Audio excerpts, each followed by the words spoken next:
trying my soup that I just made? Go ahead. Don't that shit taste good?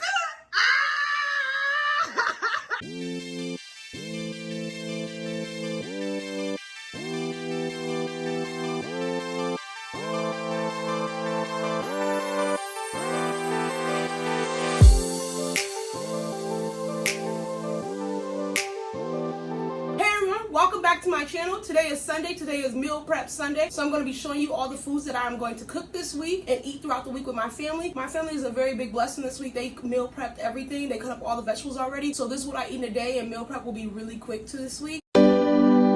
But for breakfast today, I'm going to be having overnight oats with granola on top. I mentioned that I make granola from scratch because most granola have nuts in it. So I'm going to show you how I make my granola first and then do the overnight oats. For my granola, I use 1 cup of the oats, a half a cup of coconut flakes, a fourth of a cup of sunflower seeds, but you can also use pumpkin seeds. I'm going to use about 5 tablespoons of maple syrup. I'm going to use about 2 tablespoons of pumpkin pie spice. I'm going to use like a 1 tablespoon of vanilla flavoring, and then I'm going to use like a pinch of the Himalayan pink salt.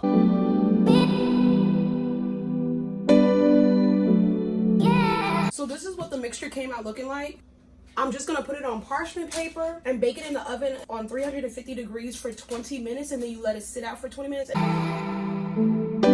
So now I'm going to make the overnight oats. Overnight oats are so simple to make. It takes like 3 minutes to put it all together, and then you put them in the refrigerator for like 12 hours and you eat it in the next morning. Another way that I want to mention, but I'm not putting it in there, but I want to show, if you have a chocolate craving, cacao powder makes your oats taste like chocolate. So if you're on your period, your monthly cycle, whatever you want to call it, and you want to have like more of a healthier chocolate option, you can put cacao powder in there. But I'm not a person that really craves chocolate, so I'm not going to put cacao powder in there. But when I make it for my family, I do add cacao powder. I'm just gonna make it normal. For the overnight oats, I'm going to use a half a cup of oats, 1 cup of milk, and I always use my 0 gram of sugar oat milk because it makes the overnight oats more creamy. 1 tablespoon of chia seeds, and then I just add my sweeteners, which is maple syrup, imitation flavoring of vanilla extract, and then I use some brown sugar to make it a little bit more sweet.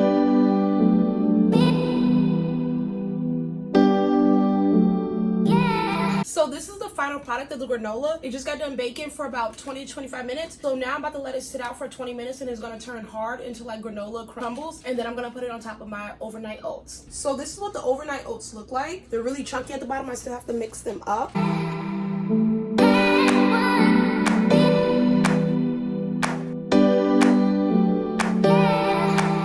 So this is the final product of the overnight oats. I'm really happy with how it came out. Welcome back for lunch. Today we are making burrito bowls for lunch, but my mom is actually making it. But my mom doesn't like being in the camera, so I'm going to show you what we all incorporate into a burrito bowl. So my mom already made the white rice for the burrito bowl, and it looks great. She's the only one in our house that can make white rice. On top of that, we have to cook our corn still. This time, instead of using black beans, we're going to use fat-free refried beans. And these are the beans that we do use. My mom already drained the water off the fat-free refried beans. And also within the refried beans, we have pico de gallo, we have red onions, and then we're going to have romaine lettuce in the burrito bowl. And then I'm going to show you all the ingredients put together and how we prepare it. And also my mom used vegetable broth in the refried beans, so I'm going to show you how she makes it all together. For the corn, we're just going to add water and put the top over it. For the refried beans, my mother lets the vegetable broth simmer with the seasoning before she adds the refried beans. Now that the water is starting to boil, my mother is now adding the fat-free refried beans.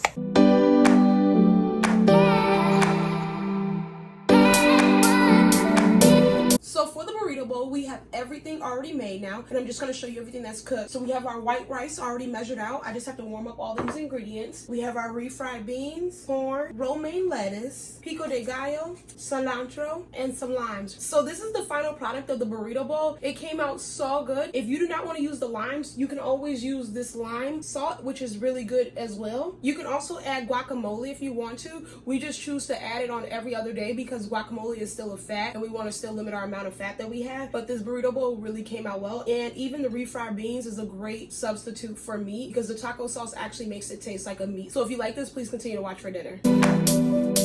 Welcome back for for dinner. We are doing a Sunday roast for dinner. The only thing that we're swapping out for the Sunday roast is the celery instead of the green beans. So the ingredients for the Sunday roast: carrots, celery, and if you don't want to use celery, you can use green beans, potatoes, yellow onions, and vegetable broth. I'm going to be seasoning with some of my favorite, which is the diced onions, garlic, and herb chilies, garlic powder, onion powder, lemon pepper, Italian seasoning, and a little bit of the Cajun black seasoning. This soup is only going to take about 6 minutes to cook, so that's why I like making soups. And I feel like I'm the queen of soups because I have a soup recipe for every week, because it's just easy to make and it's quick, it's efficient, and it's less on time.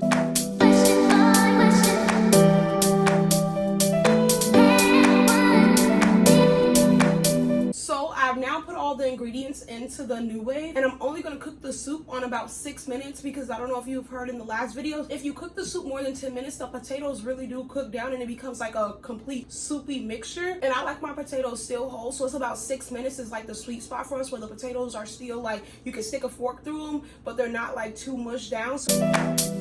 So this is the final product for dinner. This is actually one of the best soups I've ever made. It's so filling. If you like these type of videos, can you please like, comment, and subscribe, and join the family and come back. Thank you.